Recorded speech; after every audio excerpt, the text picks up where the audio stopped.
Salut les managers et bienvenue dans cette nouvelle vidéo. Suis-je crédible? Suis-je légitime? C'est la question qui revient le plus en ce moment. Pourquoi? Parce qu'on est dans une période bien évidemment extrêmement stressante, faite d'incertitude, un environnement qu'on ne maîtrise pas. Et forcément, certains managers se posent la question de dire est-ce que je suis légitime dans ma posture de manager?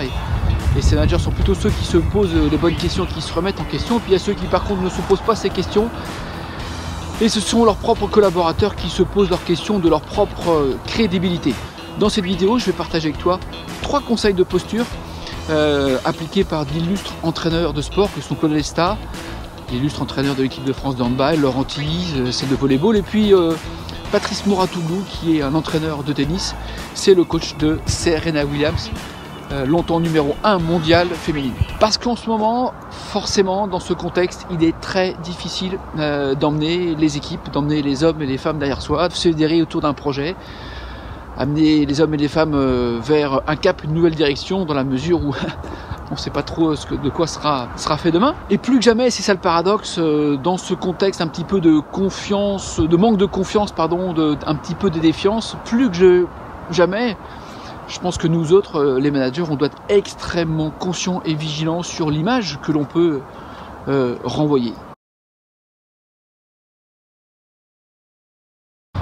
Premier conseil, c'est celui de Claude Lesta, qui partage la façon dont il a appris à devenir sage avec le temps. Je gagne en sagesse, je gagne en patience.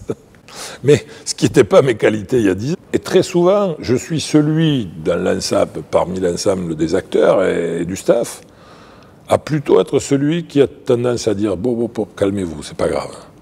Et donc ce recul pris et cette forme de sagesse ou de capacité à relativiser les événements est aussi un élément qui peut garantir d'une certaine façon la performance. Cette sagesse, elle va continuer à s'exercer. Par contre, les gens qui me connaissent bien savent que je peux être sage, mais que je peux devenir pénible aussi. Être sage, ça ne veut pas dire forcément ne plus rien dire. Être sage, ça ne veut pas dire se désintéresser, parce qu'on reste tous humains, quoi qu'il arrive. Mais être sage, c'est parfois être celui qui amène un peu plus de calme, qui essaye d'amener de la sérénité, même si ce n'était pas gagné d'avance. La deuxième séquence concerne celle de se préparer mentalement. Laurent Tillise nous livre la façon dont il aborde chaque match, la façon dont, comme il dit, il s'investit et il porte le costume, conscient qu'à chaque match, tout le staff, tous les joueurs vont le regarder. Et c'est vrai que le fait de mettre le costume, ça vous habille.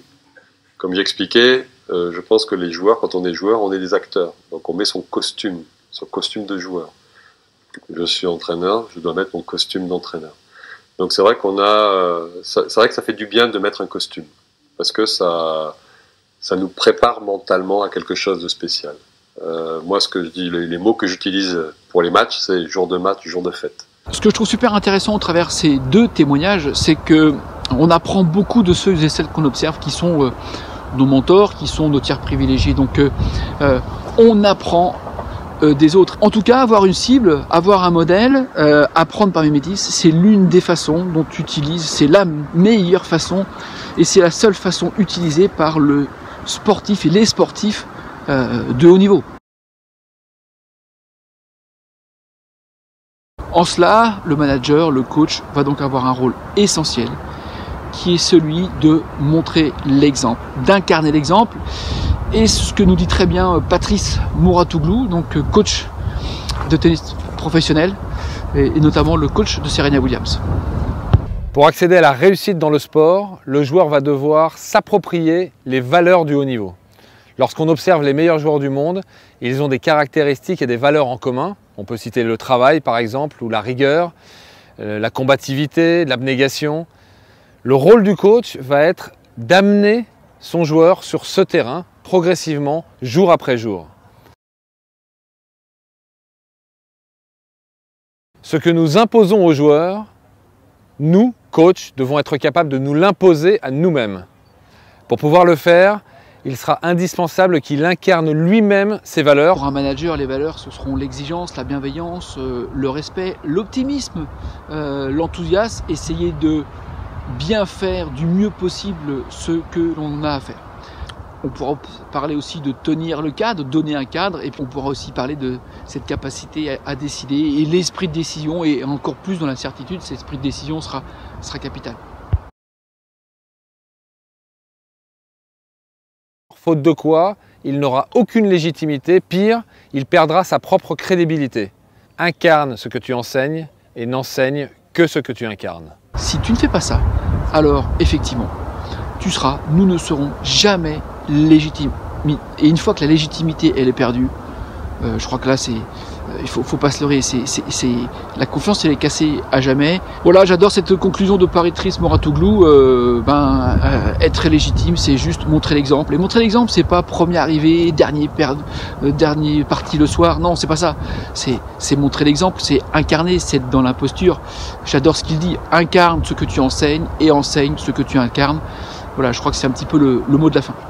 Voilà, alors si cette vidéo t'a plu, mets-moi un pouce, mets-moi un like. Si tu penses qu'elle peut rendre service à des gens autour de toi, partage-la avec le plus grand nombre. En attendant, moi je te souhaite un bon entraînement, une bonne semaine, à très bientôt, au revoir. Voilà, donc et merde.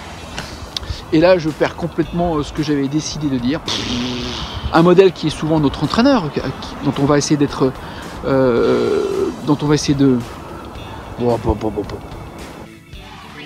Voilà, alors abonne-toi tout de suite à la chaîne YouTube en cliquant sur la petite cloche si ce n'est pas encore fait. Tu peux également télécharger la formation gratuite en 10 modules Devenir un manager performant en cliquant sur le lien descriptif juste en dessous. En attendant, moi je te souhaite une bonne semaine, un bon entraînement, à très bientôt, au revoir.